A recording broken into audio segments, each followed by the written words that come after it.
So AEW Dynamite kicked off with Jon Moxley versus Wheeler Yuta. It was originally supposed to be Jon Moxley versus Brian Kendricks, but apparently Brian Kendricks a long time ago said some tweets that he wasn't supposed to say, and needless to say, they replaced him in the match.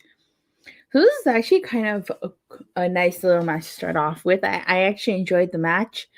I like how Dan Housen cursed Jon Moxley, and then Wheeler Yuta landed on him to take him out. But despite Wheeler Yuta's best efforts, Jon Moxley ended up victorious. It's what happened after the match that I feel like got people talking. So after the match, Bryan Danielson comes out and he confronts Jon Moxley. And if you guys have been paying attention, Bryan Danielson has been watching Jon Moxley for a couple weeks now. So he said he's been wanting to, that the crowd has been wanting to see them fight for the longest. And that ever since Jon Moxley came back to AEW, he's been a whole new champion. He said he's been the best AEW World Champion. There's only been 4. So of the 4, probably feels he's the best. And that if Moxley had a little bit of support, he would still be AEW champion. That Bryan Danielson wants Jon Moxley to fight alongside him, and then discuss that someone just like dinosaurs, someone who's vlogged, someone who is a Millennium Cowboy should not be AEW World Champion, should not be TNT champion, should not be tag team champion. So he says, imagine if they joined forces and mentored people like Daniel Garcia or Lee Moriarty. They would be the greatest. They would create the greatest of all time. So this kind of reminded me of like Star Wars when Darth Vader is offering Luke Skywalker to join him on the dark side. I felt like that was Bryan Danielson offering Jon Moxley the chance to join him. If he would have said, join me and together we can be the great, I would have lost it. Like that was pretty cool. Like Jon Moxley. I don't know. I don't think he'll accept. What do you guys think? I honestly don't think he's going to accept, and I think it'll probably lead to a feud in a match between them. Although, Party would be pretty cool tag team. I'm not gonna lie. What do you guys think?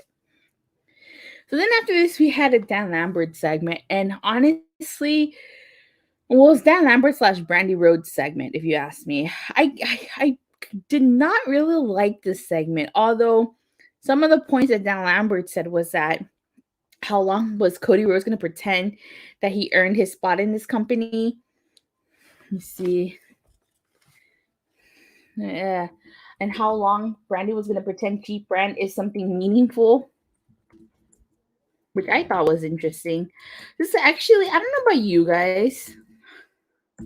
I don't know about you guys, but I honestly feel like this reminds me of the Chris Jericho segments from back in the day that he used to do with Stephanie McMahon. That's what it reminds me of. But I don't know what you guys think. But the only part that I liked of this promo was that they mentioned Brandy tells Ethan Page, "Oh, why are you laughing, Ethan? We only got you to get to Josh Alexander," which was hilarious. And I think it's kind of funny that Ethan Page. Oh, for those of you who don't know who Josh Alexander is Ethan Page's former tag team partner. When they were in Impact, they were together as the North. So it's kind of I've always thought it was kind of funny and ironic that Ethan Page left Impact Wrestling, left his tag team in the North to go to AEW and become and end up being in another tag team. I always thought that was funny. So this segment basically ends with Paige Van Zandt coming out and attacking Brandy. Then the women's locker room separates them. I really did not like this segment. The segment was cringe. Like I said, the only line I liked was the Josh Alexander line. But what did you guys think of this promo? Did you guys like it? Did you guys think it was cringe? I would definitely like to know your comments. So then we had the House of Black versus Death Triangle in the form of Penta, Cero Miedo, and Pac. So, surprise, surprise, Pac removed his blindfold, and he could still use both eyes. Towards the end of the match, Brody King pushes Pac off the top rope, and then Malachi Black used a black mist into Penta's eye and ended up winning the match. So I don't know where they're going to go from here, but we'll see. Then we had an Adam Cole Bay segment. Well, he was basically said that we've seen a new side of Adam Cole, that he's tired of not getting the respect that he deserves, and that he's still undefeated. He technically is, because you guys remember the lights out match does not count towards the win-loss record. And that on Friday, after he beats Evil Uno, we're going to see what he wants. So I wonder what he's after. Then we had Nyla Rose versus Ruby Soho. One of the brand members from Rancid was in the crowd. Rancid does her theme song, which is called Ruby Soho, not Destination Unknown. It's called Ruby Soho. This was actually a good match. Ruby Soho got some offense in. Nyla Rose dominated her, though. I will say that much right now. After Ruby Soho, my bad, hit the no future, Vicky Guerrero put Nyla Rose's foot under the rope so that to break up the pin. And then Ruby went after Vicky, which cost her the match. Ultimately, Nyla Rose ended up winning this match. That women's match was all right. Yeah. So it's kind of surprised that they let Nyla Rose defeat Ruby Soho. What did you guys think? Did you guys agree with that or disagree? Then we had a Hangman Page segment. He says he's been champion for 81 days and he's defended twice. Really? 81? Only twice in 81 days? Wow. So that would be what? Once every 40 days? So he says 3 weeks later, he still says he doesn't need it next week and he wants a match tonight. So he's going to face Steve Callan saying, screw Nyla Rose. Ruby Soho should have won. I agree. Ruby Soho should have won, definitely.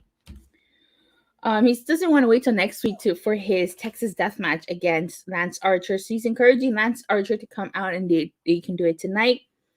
Basically, Dan Lambert and Jake Dustin come out.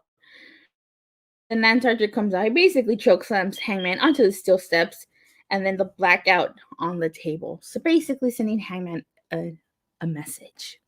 Then we get the Chris Jericho segment. So he says that he's not happy with Santana and Ortiz because they refuse to tag him in. And he calls himself the influencer. So Chris Jericho's an influencer now, which, what do you guys think of that? He's calling for a mandatory inner circle meeting. So what do you guys think this is going to go? Do you guys think he's going to split? He's going to kick out Santana and Ortiz from the inner circle? Or do you guys think that they're just going to split? The inner circle is going to split. So it's going to be interesting to see. But it seems like for the last couple of weeks, there's been tension between Santana and Ortiz and Chris Jericho.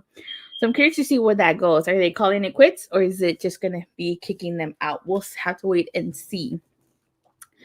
So in the main event was a long-awaited MJF versus CM Punk match. So, of course, MJF cheap-shotted CM Punk. He did. He cheap-shotted him. They went up to the crowd. I like how MJF landed on the handle rail. And then Punk at one point was sitting on the ropes. Kind of like Eddie Guerrero. And then when MJF was in the corner, Punk went after him. He moved, and Punk went shoulder first into the post. Ouch. The main event was good. MJF tried to cheat, and of course, Wardlow helped MJF. I'm getting to that, Steve. Damn, gotta jump the gun there. So when MJF distracted the ref, he put something in his arm, which was like a rope or something. He basically choked out CM Punk with that. He choked him out. And CM Punk passed out. And he technically was victorious. But wait, there's more. There's more. So MJF was declared the winner. The rope fell from MJF's arm. The referee sees this and he orders the match to be restarted. So then Punk got the roll up. And his left knee and left arm gave out on Punk. I like how at one point the ref got out of the way. And then we had a Pepsi plunge from the top rope, which was pretty cool if you ask me. And, Punk went for the elbow. Wardlow came out after MJF was like sprawled all over the floor. Wardlow stepped over MJF, stared CM Punk in the face, and then walked away. You would think that would have been Wardlow's turn. No. what ends up happening is that while the ref is distracted, Wardlow gives MJF the diamond ring. He hits CM Punk with it, and he defeats CM Punk, ending.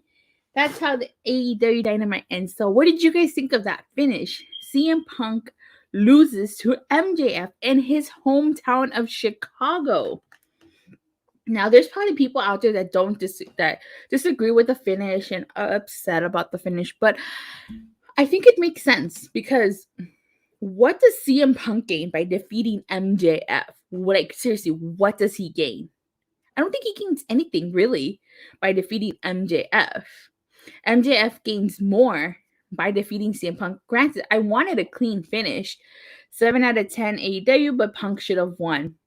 But what does CM Punk AEW finish? Yeah, they kind of did pull a dirty, having CM Punk losing his hometown, but of course that's to make MJF more of a heel. So I guess it makes sense. I think it makes sense, but I can understand why some people are upset. They wanted Punk to win, which is understandable. I kind of wanted Punk to win too at the beginning, but now that I've thought about it, yeah, it makes total sense that MJF defeated CM Punk in his hometown by cheating because he couldn't beat CM Punk clean. He just couldn't. But, so what do we go from here? I think they're still holding off on the Wardlow turn. I don't know why. But, it's only a matter of time before Wardlow pulls a Batista and turns on MJF. But MJF winning helped him out a lot, though. Yeah, it definitely did.